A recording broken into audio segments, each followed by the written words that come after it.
I know everything I need to know in life and I don't need to learn anything anymore. And there was a learner in the room and these people have never talked again. Like they were like, this is the most, I never want to be around this human being ever. It's going to have to be the work of turning off some of your strengths and turning on others. So I need this kind of talent. You go out there, headhunt for this kind of talent and then let them apply. So what that means is that you can do 20 things in a day. Yeah. An average person can do 10. And then when you only do 15, you're beating yourself up. Yeah. Because you should have done 20. Exactly. But nobody's expecting you to do 20 by yourself. Every time somebody make a mistake, I said, have you read the document? It's all there in the document. It's there, black and white. Hello, everyone. Hi, Miracule. Hi, Karol. So I wanted to do this session for several reasons. One, I have the pleasure to meet Miracule and understand his remarkable natural-born talents, which is something that I specialize on. And also, I just wanted to kind of like thank you for being vulnerable and being here. Show that leaders that handle multinational efforts, multi-teams, also have coaching needs and have amazing natural-born talents that they have to learn how to manage with all of our weaknesses. So thank you for being here. But I have a funny story before I start. So Miracule took his first assessment. There was a group of 15 people in the room. It was all business leaders here in London. Yes. And I will never forget Miracule because he was like, it was a hilarious one. He basically came in like, I don't know why we had to take this assessment. He was like very adamant as to, you made me have to take a 15-minute assessment before I came here. And I didn't understand why. By the end of the session, he was like, okay, now I know why we had to take the assessment. It made complete sense. Yes. So when did it hit you like this is something that I can actually use, you know? Yeah. You know, the way the assessment is set up, so I went in without knowing exactly what the questions are. Then I saw the first questions and I was like, okay, I can answer that one. It was so naturalistic to the responses you have to select. Yes. So you don't need to think about it. It asks you, for example, like questions like, oh, you're between the ages of 35 and 40 years. Yes. You don't need to think about that kind of question before you answer, right? Yes. You just go like, boom. So that was how it felt like, okay, yeah, that's me there. That fits my description, sort of thing.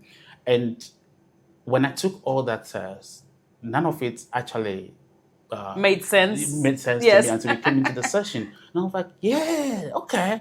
Yeah, I understand why I took that decision. Like, it's made so much influence. And after that session, taking the quiz and then attend the session, I became very conscious of myself and then my talent and then where I have strengths. So that actually made me make changes within my team as well. I love by it. Rehiring, staff that would, do the things I know I don't have the capacity to do. Yes. Yeah. So then I have to like increase my staff numbers, hire more talent and the hiring process for me this time round wasn't just people applying, they have good CVs and stuff like that. Yeah. Yeah. I need to be like very critical. I was telling the hiring team, I need this kind of talent. You go out there, headhunt for this kind of talent, and then let them apply. Yes. So we can go through a session. Whereas in the past, we could just like put out a call for application. Yes. People would apply and then like, okay, does it fit the bill? That okay, he's had experience working that, but then haven't taken the test. I was like, now this is what you're looking for. We need somebody within the team who. So now you hire to the weaknesses that you have. Absolutely. Yes. I love that. Yeah. So that was one. And then personally, because for a very long time, I was like the idea person. So everybody like look up to me to like tell them stuff to do. I was like, no, that is not my job to be telling you stuff. Just look at what we do as an organization and then ask yourself, where do I fit in? What are my strengths? Like how do I contribute my strength to what we offer as an organization, right? So I love that. That bit for me stood out for me. And then like every opportunity I get, I try to speak to people about, look, there are these things out there that you do not know about yourself. It's about time you begin to explore your personality, who you are, where your natural talents lies, and then how you identify those talents to become more proficient in the work you do, create value for self and an organization, and then the people who rely on you for services or for just anything that needs to get that situation. Yes. Yeah. So I love that because I think that's like a big lesson for many of us to learn as we're in it. And I love your strengths. I always tell you that. You have some very strong, powerful strengths that make you a get it done person. You are very strategic. And you're also very outspoken. So like those can be very strong, but also for the people that are not ready, intimidating, because like, who's this guy that knows all the answers and also gets all the work done and also tells me what to do? Like, it's like all this different thing. So with that, challenges come. So great power comes with great responsibility, right? That's what Spider-Man said. So when we think about, you know, where you are now, so happy that you have hired a great staff. What is your biggest challenge? I think I need to transition from like the part where I have almost everyone relying on me to get stuff done. So I said, like, look, I know like I can motivate you to get stuff done, but it's also about identifying who you are and then bringing your own A game to the space and then shine. I don't want to be the one like you always celebrating. I want you also to be celebrated because you work as part of this team and it's a team thing and not just one person leading and then everybody looks, he's an awesome guy. My staff, the finance team went for a training and they met some colleagues I've worked with like 10 years ago. It's like, oh, your boss is a walking encyclopedia. And I was like, who did you meet? So they mentioned the name. I was like, oh, okay, I get where they're coming from. But I mean, does that excite me? I was like, no, that's not the image I want to create. What the image I want to create is that I have a great team and then everybody within the team know what we come in with and then our various strengths. Not me being just the idea person. Everybody look up to me to get things done. You know? So this is what I'm smiling. I can't help to smile because I know your natural born talents. And I'm like weighing in what I'm gonna say. You're right. But the challenge you're going to have with that is that because of your natural born talents, you enjoy being the solution. That's going to be a challenge for you because you have all the ideas. And also you can get it all done yourself. And also you have the power to influence people. So for a long time, before you're now at the place, which is a great place for a leader to be, of like, now I realize that if I'm doing everything, then I cannot lead this team, right? They have to be the ones doing it and believing in themselves. So the good news is you are at that place. But for a while, it gives you energy. It gave you energy for like 10, 15 years. And now you're at a place where it's like, now what gave you energy needs to shift. But the beautiful thing is that you have the talents to shift it. Right? There's some people I'll look at their strengths and be like, this is going to be a challenge for you, you know? But like for you, it's just going to have to be the work of turning off some of your strengths and turning on others. So something that we share in the training all the time when we do this is like, so we do natural born talents, right? Your 10 natural born talents, you're born with them. And so that means that some people get drained by doing certain things and other people get energy from doing other things, right? The likelihood of you meeting someone with the same 1 to 5 is 1 in 33 million. 40 million people have taken this assessment with Gallup. And what that means that what gives energy to different people in your team, and you know this, and to give you energy, it's different. So what I always teach in my lessons is the beautiful thing about this, that all of this beautiful toolbox of talent are in your brain. And you have the ability of turning them on and turning them off. So what I want to do now is like taking a look at some of your strengths and knowing which ones are the ones you need to turn off and which ones are the ones you need to turn on. So let me go really quickly. And I know I hate being right. I know. I don't know. I love being right. I'm a Dominican woman. Of course. I was born to like it be right. No, I'm joking. But I knew your responsibility was getting in the way. So on your top 5, so first you're a learner, which I love. I love my learners because it's like they are thirsty and they get like that. Just learning just gives you energy, right? So you have 2 things. So self-assurance is your number 2. You have your learner. Your learner's always going to be there. I'm not worried about your learner. Sometimes the downside of a learner is that sometimes they're focusing on learning so much that they forget about getting things done. Not worry about you at all with that. Okay? You have responsibility number 3, achiever number 4, like ranger number 4, achiever number 5. So like you will get things done. Your learner will never get in the way. But what I love is that you walk around life with a natural passion for learning. So there's a couple of things here. One, your self-assurance, you're going to have to practice it a little bit more. Self-assurance is a natural born talent that is people that have the natural, they have a gut feeling. That is like, we move right. Yeah. And they know what is it's almost they can verbalize it, but they just know that they can move quickly into the right decision because they have an inner gut that tells them that they're right. And then, so that one, we're going to have to like work towards more. Your learner's always going to be there, but you don't have to focus on learning right now, other than learning how to leverage your self-assurance more. And I have to tell you how. You're going to have to turn off your responsibility. Yeah. Your responsibility is the psychological ownership that this is my job. And that will give you a huge amount of energy. The problem with responsibility is that not that it's becoming that for you, but it could be a little micromanaging. Yeah. Because you're like, if I did it this way, you should do it this way. Yeah. And it's not going to work for you. Responsibility is one of the hardest strengths to turn into a manager. But the good news is you have a ranger number 4. So a ranger is a conductor of change. When change happens, you shift. When change happens, you move. And you can multitask and assign work. So what you need to do with your ranger is, instead of using it for yourself to organize yourself, use it to organize them. And your achiever just means you have a lot of time to get things done. But if you are ever tired, or if you're ever sad, or you're ever angry, what your achiever is going to do is going to question, why can other people work as hard as I do? Yeah. And it's my number 1. I know, right? So I'm always like, okay, I'm tired and I'm judging people on how hard they work. Because and Kate and Jovi said to me all the time, it's like, Jovi's family says, they call it the woman that don't sleep, right? Like, I don't sleep, but it's like I'm always doing something. And Kate was like, please rest in the plane. And I'm like, sure. I wrote 4 chapters of a book. Like, it's like I have a stamina that doesn't stop. You have that. Yeah, right. So what that means is that you can do 20 things in a day. Yeah. An average person can do 10. And then when you only do 15, you're beating yourself up. Yeah. Because you should have done 20. Exactly. But nobody's expecting you to do 20 by yourself.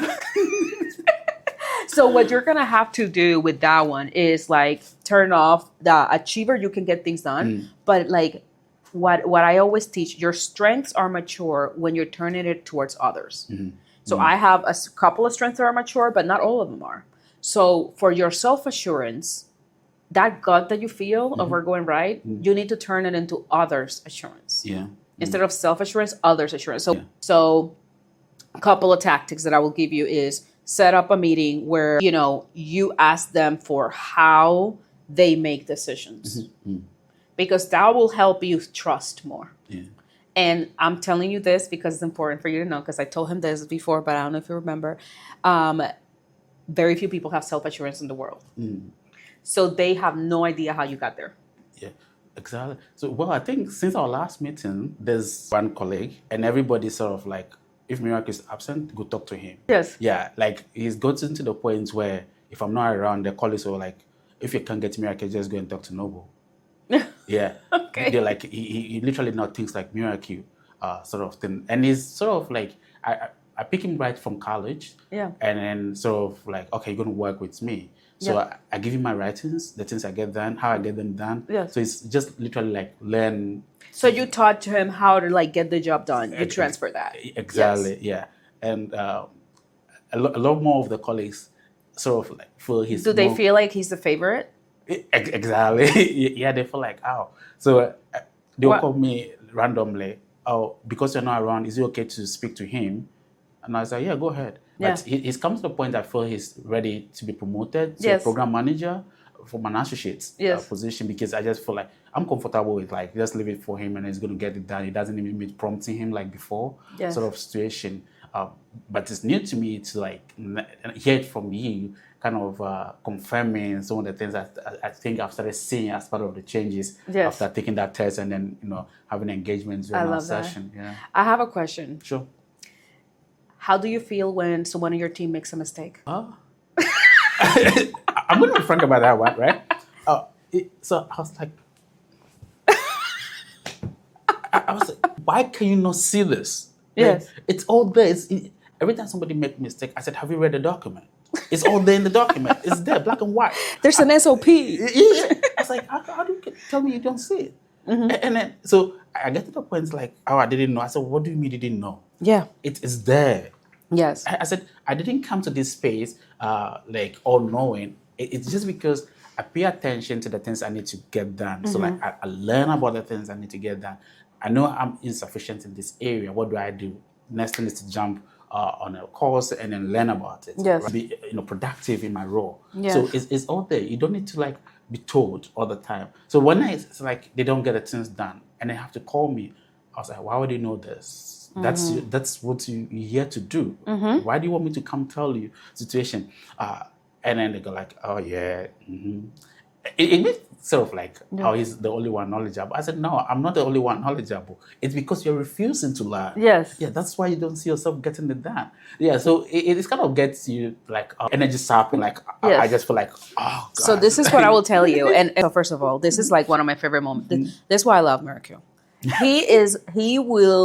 I love that about you. It's your command and all of that you are. But like, he's like, this is how I will act. And he's like, and that's it. Like, I'm like, and I love it. I want that genuinity. Because sometimes people are like, no, I need to like pretend that I did or said something else. It's like, no, this is who I am. Yeah. And for me, that's so much easier to work with leaders like that. Because like, I have leaders that are just like, no, I didn't say that. I'm like, maybe you didn't mean it, but you didn't say that. I think that for you have so much passion for your job that it shows up. This is what I want to remind you. You're a learner. Number one. Yeah. So you will not understand why other people are not. If I understand. And I never understand. It just sent me into that foray of thinking. Like, wait a minute. Like, how difficult is that? They just need to learn, read. Yes.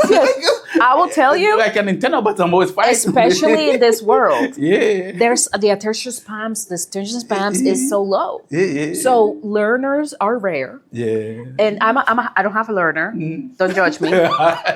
I have input. Right. So basically my high input, which is what I'm using right now, right? Like my high input allows me to share a lot of information that I have stuck in my head, but I like it in snippets. Right. Yeah. So people with learner, don't give it to me in snippets. Give me the book. Give me the video. Give me 5. Like all that. So what I will tell you is what will get you the best results is instead of obviously they made the mistake. Yeah. We assume, and I think you agree, that they didn't want to make that mistake. Yeah, of course. But this person doesn't like to read. Yeah. Because obviously they didn't read the manual. Yeah.